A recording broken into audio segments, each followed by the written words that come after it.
El tema que en esta mañana nos va a ocupar va dirigido a cada cristiano en lo individual. Por eso el título no es den lo mejor, sino que el título es da lo mejor al Señor. Génesis capítulo 4, de los versículos 1 al 5. Conoció Adán a su mujer Eva, la cual concibió y dio a luz a Caín, y dijo, por voluntad de Jehová he adquirido varón. Después dio a luz a su hermano Abel, y Abel fue pastor de ovejas, y Caín fue labrador de la tierra. Y aconteció andando el tiempo, que Caín trajo del fruto de la tierra una ofrenda a Jehová. Y Abel trajo también de los primogénitos de sus ovejas, de lo más gordo de ellas. Y miró Jehová con agrado a Abel y a su ofrenda, pero no miró con agrado a Caín y a la ofrenda suya. Y se ensañó Caín en gran manera, y decayó su semblante. Vemos cómo desde el principio hay un sacrificio, hay una ofrenda hacia Dios.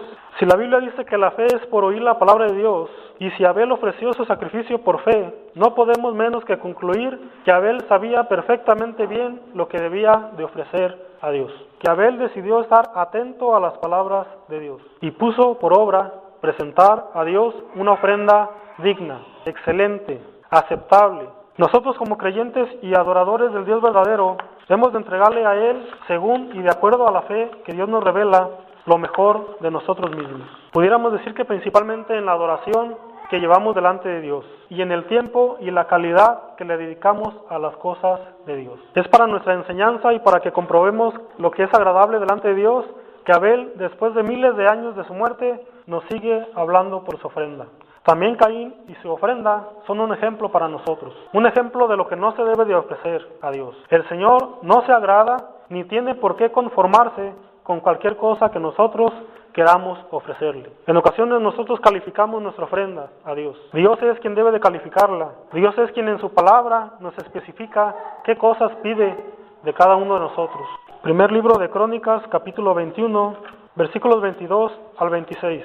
Entonces dijo David a Ornán, dame este lugar de la era para que edifique un altar a Jehová. Dámelo por su cabal precio, para que cese la mortandad en el pueblo. Y Ornán respondió a David, tómala para ti, y haga mi señor el rey lo que bien le parezca. Y aún los bueyes daré para el holocausto, y los trillos para leña, y trigo para la ofrenda, yo lo doy todo. Entonces el rey David dijo a Ornán, no, sino que efectivamente la compraré por su justo precio, porque no tomaré para Jehová lo que es tuyo, ni sacrificaré holocausto que nada me cueste. Y dio David a Ornán por aquel lugar el peso de 600 siclos de oro. Y edificó allí David un altar a Jehová, en el cual ofreció holocaustos y ofrendas de paz, e invocó a Jehová, quien le respondió por fuego desde los cielos en el altar del holocausto. Uno no le ofrece a Dios una ofrenda que no nos cueste nada. Lo que se presenta a Dios, en primer lugar, debe llevar esa característica, debe de costarnos. Ese pensamiento era indigno para David.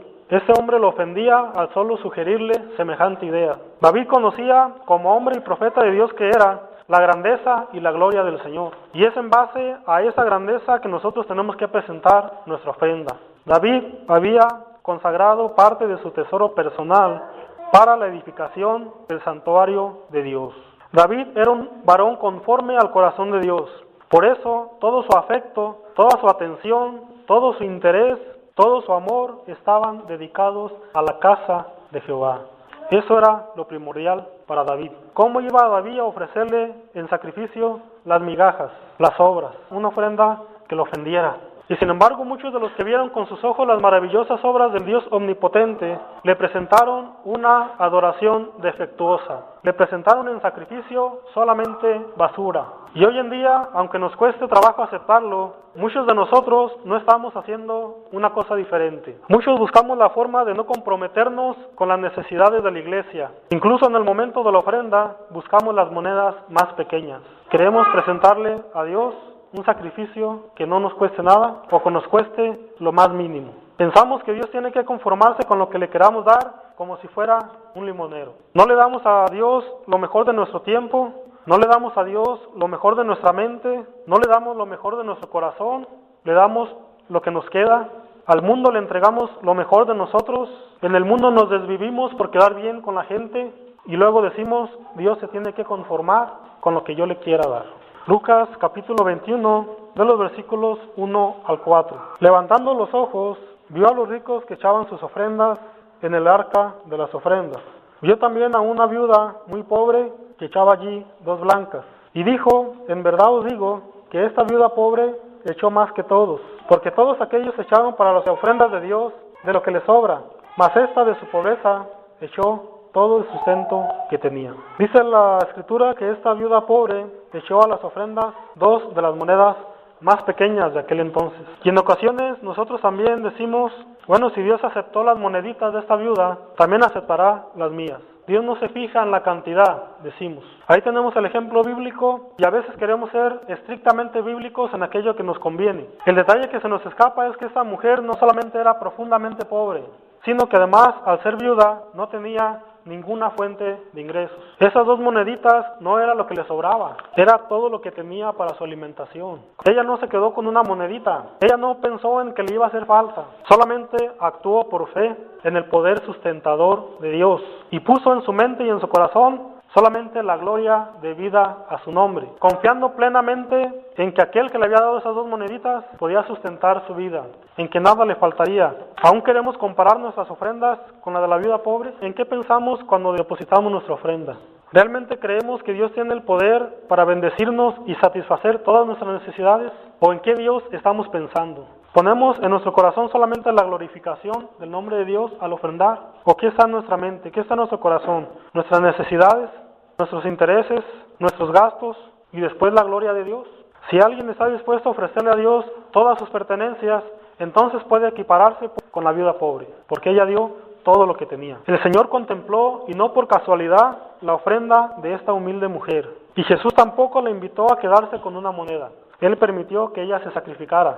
Él se sintió y mostró agradado por su esfuerzo. Y aún hoy en día el Señor sigue estando atento a nuestra entrega y sacrificios. Y no hablamos únicamente de la ofrenda monetaria del primer día de la semana, sino de todo aquello que le ofrecemos a Dios, en nuestros pensamientos, en nuestra conducta, en nuestro trabajo, en nuestro diario vivir, en nuestra vestimenta. Dios está atento a cada detalle. Pero hermanos, ¿cómo se sentirá el Señor cuando llegamos tarde a las reuniones? ¿Qué sentirá el Señor cuando no queremos esforzarnos más en su obra y ponemos diversos pretextos que para servir al mundo no ponemos? Parece que en las cosas de Dios estamos para que nos sirvan, para que nos traten bien, y si eso no sucede, abandonamos las cosas de Dios. ¿Qué sentirá el Señor cuando ve nuestro corazón y ve nuestros pensamientos hacia otros hermanos? Dice el Señor, donde estén 2 o 3 reunidos en mi nombre, ahí estoy yo en medio de ellos. El Señor está presente en este momento.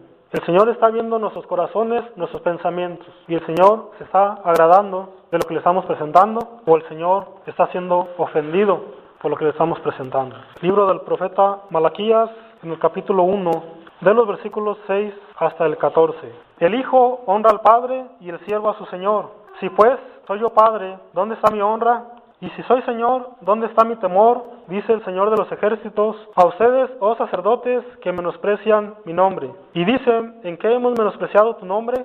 En que ofrecen sobre mi altar pan inmundo. Y dijeron, ¿en qué te hemos deshonrado? En que piensan que la mesa de Jehová es despreciable. Y cuando ofrecen el animal ciego para el sacrificio, ¿no es malo? Asimismo, cuando ofrecen el cojo o el enfermo, ¿no es malo? Preséntalo pues a tu príncipe. ¿Acaso se agradará de ti o le serás acepto? Dice Jehová de los ejércitos. Ahora pues, oren por el favor de Dios para que tenga piedad de nosotros. Pero ¿cómo podrán agradarle si hacen esas cosas? Dice Jehová de los ejércitos. ¿Quién también hay de ustedes que cierre las puertas o alumbre mi altar de balde? Yo no tengo complacencia en ustedes, dice Jehová, ni de su mano aceptaré ofrenda. Porque desde donde el sol nace hasta donde se pone, es grande mi nombre entre las naciones, y en todo lugar se ofrece a mi nombre incienso y ofrenda limpia. Porque grande es mi nombre entre las naciones, dice Jehová de los ejércitos. Y ustedes lo han profanado cuando dicen, inmunda es la mesa de Jehová, y cuando dicen que su alimento es despreciable.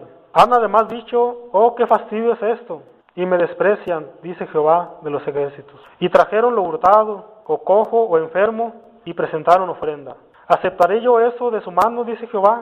Maldito el que engaña, el que teniendo machos en su rebaño, promete y sacrifica a Jehová lo dañado. Porque yo soy gran rey, dice Jehová de los ejércitos, y mi nombre es temible entre las naciones. El pueblo judío tenía a Dios como Padre y Señor, pero ya no estaban mostrando ni honra ni temor en su servicio. Los mismos sacerdotes de Dios estaban menospreciando el nombre de Dios, menospreciando y contaminando el mismo altar de los sacrificios, presentando en él un pan inmundo. Y Dios les dice, llévenlo a sus gobernantes, a ver si ellos quedan contentos. Imposible es que queramos quedar bien con algún gobernante llevándole basura. Si el presidente de este país fuera a nuestra casa, ¿qué no haríamos por mostrarle nuestro respeto? ¿Llegaríamos tarde a la cita? ¿No le ofreceríamos una comida digna de su persona?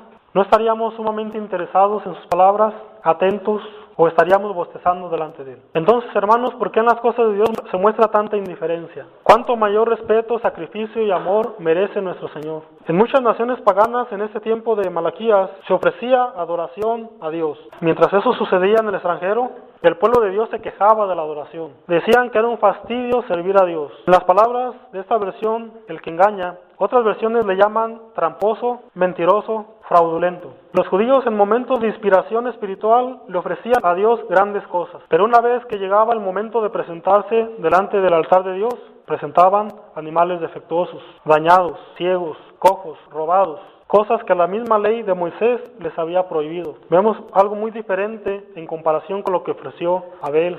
Él ofreció lo mejor de su rebaño, pero el pueblo de Dios en ese momento estaba edificando con hojarasca. Dice el Señor, ¿aceptaré yo eso de su mano? La respuesta contundente es que no. Dios no acepta una adoración defectuosa. Dios no tiene por qué aceptarlo. ¿Qué pasaría si usted tuviera necesidad económica y la iglesia le ofreciera 3 pesos de ayuda? ¿Usted aceptaría eso? Y si usted como ayuda no acepta 3 pesos, ¿cómo Dios los va a aceptar como sacrificio? Evangelio de Marcos, capítulo 12, versículos 29 y 30. Jesús le respondió, el primer mandamiento de todos es, oye Israel, el Señor nuestro Dios, el Señor uno es.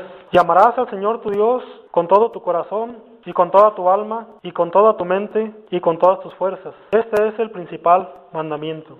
Ninguna otra forma que el hombre invente será aceptable delante de su presencia. A Dios se le sirve como Él dice y no como nosotros pensamos. A Dios se le adora como Él ha revelado en su palabra y no como al hombre le parece mejor. El que ama a Dios es el que puede obedecerlo fielmente en todo lo demás. En una ocasión del Antiguo Testamento, cuando el pueblo de Israel ofrendó para la edificación del tabernáculo, Dios mandó parar esa ofrenda porque era demasiado lo que se estaba dando. Había de sobra. Los judíos entendían lo que era la ofrenda. La palabra corbán no ha sido traducida al español porque no existe palabra para hacerlo. Y es que corbán no significa solamente ofrenda. Corbán no significa solamente aquella ofrenda que se acerca a Dios. El significado de la palabra corbán es aquella ofrenda que nos acerca a Dios. Implica la ofrenda y también implica al adorador. La Iglesia de Cristo en Macedonia mostró en una ocasión el ejemplo vivo de esa palabra. Dice la palabra de Dios que en su profunda pobreza ellos ofrendaron más allá de sus fuerzas. ¿Se acuerda también de la mujer que unge a Jesús con perfume de nardo de mucho precio? ¿Se acuerda de las palabras con las que el Señor la defiende? De cierto os digo que donde quiera que se predique este evangelio en todo el mundo, también se contará lo que ésta ha hecho para memoria de ella. Y 2000 años después, el gesto de esta mujer sigue siendo recordado. El Señor dice en su palabra que no es injusto para olvidar nuestra obra de amor. Dios no pasa desapercibido el sacrificio que usted haga en su obra. Su delicado esfuerzo será recordado por toda la eternidad.